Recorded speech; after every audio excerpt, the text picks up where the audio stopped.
नमस्कार साथियों, आज हम बात करने वाले हैं क्रॉस एफआईआर और जीरो एफआईआर के बारे में। तो चलिए चलते हैं पहली स्लाइड की तरफ, जो कि हम क्रॉस एफआईआर के बारे में बात करने वाले हैं। पिछले वीडियो में हम एफआईआर पर विस्तृत चर्चा कर चुके हैं। उस चर्चा को ही आगे बढ़ाते हुए समझते हैं कि क्रॉस एफआईआर क्या होती है और कैसे दर्ज की जाती है। जब कोई शिकायतकर्ता किसी व्यक्ति पर किसी अपराध के करने को लेकर एफआईआर दर्ज करवाता है और बाद में दूसरा पक्षकार जिसके विरुद्ध शिकायत दर्ज करवाई गई हो वह भी शिकायतकर्ता पर उससे विवाद के संबंध में एफआईआर दर्ज करवाता है तो उसे क्रॉस एफआईआर कहा जाता है।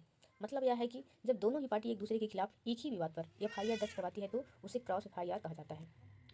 क्रॉस एफआईआर कैसे करें? सबसे पहला सवाल, सबसे पहले पुलिस को लिखित में शिकायत दी जानी चाहिए। यदि पुलिस लिखित शिकायत पर एफआईआर दर्ज कर लेती है तो ठीक है, वरना आप संबंधित पुलिस अधीक्षक को लिखित में शिकायत दे सकते हैं और एफआईआर दर्ज करवाने का अनुरोध कर सकते हैं। अगर फिर भी एफआईआर नहीं लिखी जाती है तो क्षेत्राधिकार रखने वाले न्यायिक दंडाधिकारी प्रथम श्रेणी की कोर्ट में भारतीय नागरिक सुरक्षा संहिता 2023 की धारा 175 की उपधारा 3, धारा 156 की उपधारा 3 दंड प्रक्रिया संहिता का आवेदन वकील के माध्यम से प्रस्तुत कर सकते हैं। दूसरा, अगर आपको कोई चोट लगी है तो पुलिस को इसकी सूचना तत्काल दी जानी चाहिए। तुरंत अपना मेडिकल करवाना चाहिए, साथ ही उसकी रिपोर्ट पुलिस को प्रस्तुत करनी चाहिए। अगर आप पुलिस थाने में नहीं जा पाते या चोट ज़्यादा लगी है तो सीधे अस्पताल भी जा सकते हैं, क्योंकि अस्पताल में पहुंचने पर अस्पताल प्रशासन खुद ही पुलिस को इस बारे में सूचित करता है। अब जानते हैं एफआईआर के फायदे। सबसे पहले, क्रॉस एफआईआर से आपको केस मजबूत बनता है, जिससे आपका वकील कोर्ट में केस को ज़्यादा बेहतर ढंग से लड़ सकता है। दूसरा, क्रॉस एफआईआर से आप सामने वाली पार्टी पर दबाव बना सकते हैं कि वह अपना केस वापस ले या समझौता करे। तो इस दृष्टि से क्रॉस एफआईआर वाले मामले में समझौते के चांस भी बढ़ जाते हैं। क्रॉस एफआईआर की समय सीमा क्या है? वैसे तो आमतौर पर क्रिमिनल केस करने की कोई समय सीमा नहीं होती है, लेकिन फिर भी हमेशा जितनी जल्दी हो सके उतनी जल्दी एफआईआर दर्ज करानी चाहिए। देरी के मामलों में अक्सर देखा गया है कि सबूत जुटाने में परेशानी आती है, क्योंकि लंबा समय बीत चुका होता है और दिमाग से काफ़ी जरूरी बातें भी निकल चुकी होती है। अब जानते हैं जीरो एफआईआर क्या होता है। लोगों में यह आम धारणा है कि किसी मामले की रिपोर्ट उसी थाने में की जाए जिस थाने क्षेत्र में अपराध घटना घटित हुई है। अगर अपराध उस थाना क्षेत्र में नहीं हुआ है तो भी पुलिस उसकी रिपोर्ट अपने एफआईआर रजिस्टर में नोट कर सकती है। ऐसा एफआईआर को जीरो एफआईआर कहा जाता है।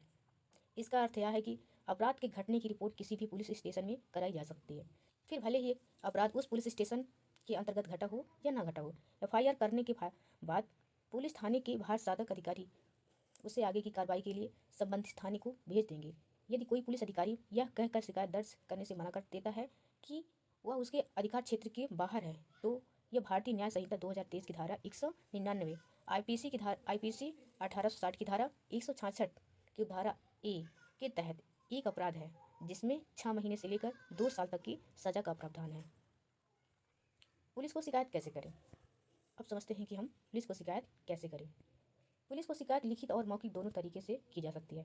अगर शिकायत मौखिक रूप से की जाती है तो पुलिस अधिकारी की जिम्मेदारी है कि वह रिपोर्ट दर्ज करेगा या करवाएगा और शिकायत लिखने के बाद शिकायत करने वाले व्यक्ति को पढ़कर सुनाएगा जो उससे लिखवाया है।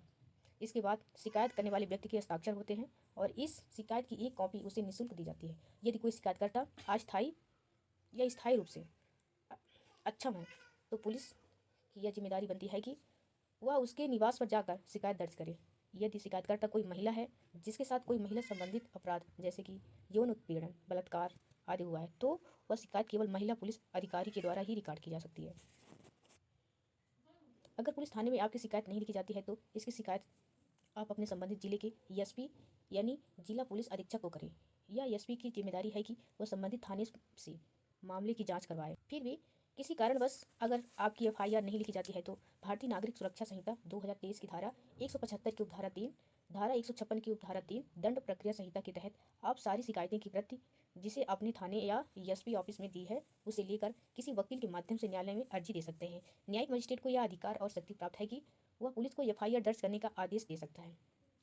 सर्वोच्च न्यायालय के दिशा निर्देश 12 नवंबर 2013 को ललिता कुमारी बनाम उत्तर प्रदेश राज्य के मामले में सर्वोच्च न्यायालय की 5 न्यायाधीशों वाली संवैधानिक पीठ ने एफआईआर रजिस्ट्रेशन के संबंध में महत्वपूर्ण दिशा निर्देश जारी किए थे।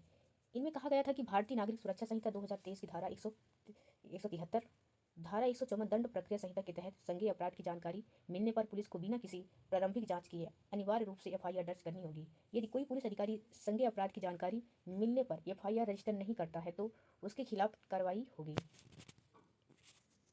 तो दोस्तों, ये रहा आज का हमारा वीडियो और ऐसे ही लीगल अपडेट्स पाने के लिए हमारे चैनल को सब्सक्राइब करें और वीडियो को लाइक करें और शेयर करना ना भूलें। धन्यवाद।